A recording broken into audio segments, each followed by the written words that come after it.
আসসালামু আলাইকুম। কেমন আছেন সবাই? আশা করি ভালো আছেন। তো আজকে আপনারা জানতে পারবেন যে একটা কোয়েল পাখি মিনিমাম ১.৫ বছর মানে কিভাবে ডিম দেয়, এটা কিভাবে সম্ভব? ১৮ মাস একটানা, হয়তো মাঝে মাঝে একটু গ্যাপ দেয়। তো এটা সম্পূর্ণ বেশিরভাগ কৃতিত্ব হচ্ছে মেডিসিনের।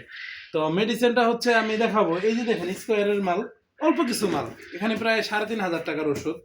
তো আসলে মানে আপনি যতটুকু খরচ করবেন আপনি ততটুকু পাবেন, আপনি খরচ করবেন না পাবেন না। তো এটা হচ্ছে মূল বিষয়।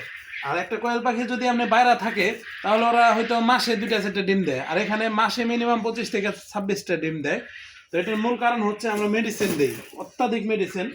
এবং এই মেডিসিনগুলো দেখতে পারবেন যে এখানে ৩,৫০০ টাকার মেডিসিন আর কি স্কোয়ারের। তো এই মেডিসিনগুলো এখন আনা হইলো, এই দেখতে পাচ্ছেন ১ লিটারের একটা ইসেল। বাংলাদেশের খামারি যারা আছেন তারা সকলে এটার বিষয়ে অবগত আছেন। এটা লাগে যারা ডিমের খামারি আছেন তাদের এটা লাগে। এটা হচ্ছে ইসেল স্কোয়ারের। তো এটার দামই প্রায় ১৮০০। আর এই যে দেখতে পাচ্ছেন ক্যালফেলেক্স, এগুলা সম্পূর্ণ ওষুধগুলো হচ্ছে আপনার খাওয়াই রাখতে হয়। তো এগুলা না খাওয়াইলে ডিম আসা কমিয়ে দিবে এবং ডিমের সাইজ ছোট আসবে। তো এই যে হচ্ছে ওষুধ, এখানে ৩,৫০০ টাকার ওষুধ। দেখেন, খামার করার আগে সবকিছু জেনে রাখা ভালো। আন্তাজে হুট করে খামার করলেন, ডিম ঠিক মতো আসতেছে না, আমাকে ফোন দিবেন বা অন্য খামারিদের সাথে কথা বলবেন, কাজ হবে না। এটা মূলত ডিম আসাইতে হবে টাকা খরচ করে।